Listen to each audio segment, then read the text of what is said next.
back everyone for another video. This one's going to be a tutorial on iMovie, and the version of iMovie that I am using, let's just check really quickly, is 10.1.1, so I just want to put that out there so you guys know that. And let's just close that down.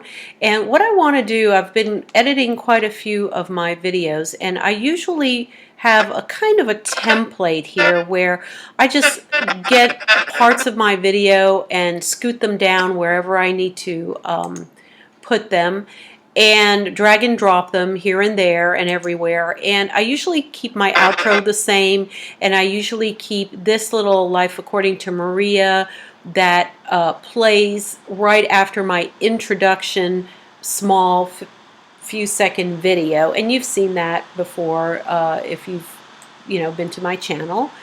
And I usually like to keep this around, and I don't want to recreate my template each and every time. There are certain times where I do use this this kind of intro, and then there are certain times when I don't. If I'm making a pretty quick video, I tend to just do one straight video through, and I don't cut it up with an intro video and then this little intro blurb, film, and then the main video. But I don't want to get rid of it, and I don't want to have to recreate it each and every time I do want to put back this little video. I hope I'm making sense to you guys. But so anyway, what I've done as a workaround is I've put this little area here with the music all the way at the end of this video I'm currently working on that I'm not using an intro for. And I don't want to completely delete this area. I don't want to have to put it back in for the next video that I'm doing, but I want to hide it. I want to kind of fake out iMovie into thinking that it's not there. So when it renders my movie, it will basically end it at my outro, which is this part here, and it will end it, and then it won't manufacture this part here, okay? So what I'm going to do, first thing I'm going to do is I'm going to pull down, which I already did, but this is my Havana. There's that Havana annoying music, so I'm going to pull that down all the way to 0% of volume. So there will be now no volume playing as I'm looking at this, okay? The second thing I'm going to do is, right now it's running at about almost 5 seconds. I usually run it for about 6-7 seconds. I am going to grab the end of this and pull it in. I'm going to pull it into about 1 second, okay? And then I'm going to click on the music one, the music part, and scoot it in so that it bumps up right against that. So they're both running around a second or less. So this is probably a second or less, and that one is a second. And again, this is on 0.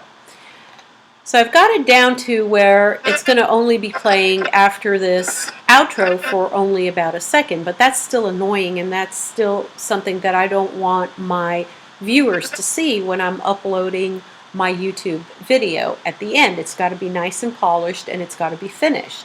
So what I'm going to do is I'm going to go into my backgrounds.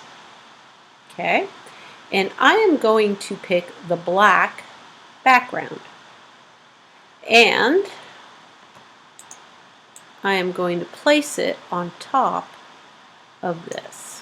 And now we have a black end. Here's the outro, and then it ends, and there it is. It's black. And I'm going to go ahead and butt this up to be the same length as the as that little blurb underneath it and the volume, the music underneath it. So all of this is about a 1 second deal here, okay? And it's basically hiding, this is hiding this part here and this part here as a layer. So now when I'm going to go ahead and finish up my video, and it starts playing, and here's my outro, it's going to basically fade to black and end. And that'll be it.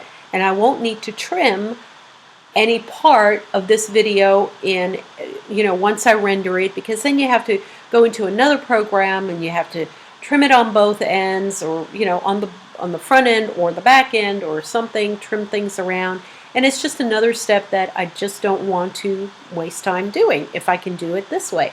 So I hope this has helped. I can now go ahead and basically, I'm going to collapse this all the way, and I'll pull my, I like to do this, I like to pull my timeline all the way in the front just to make sure, and go ahead and basically do a file and share and file, and then I'll go ahead and export that out to whatever the file format is, and then get it loaded up.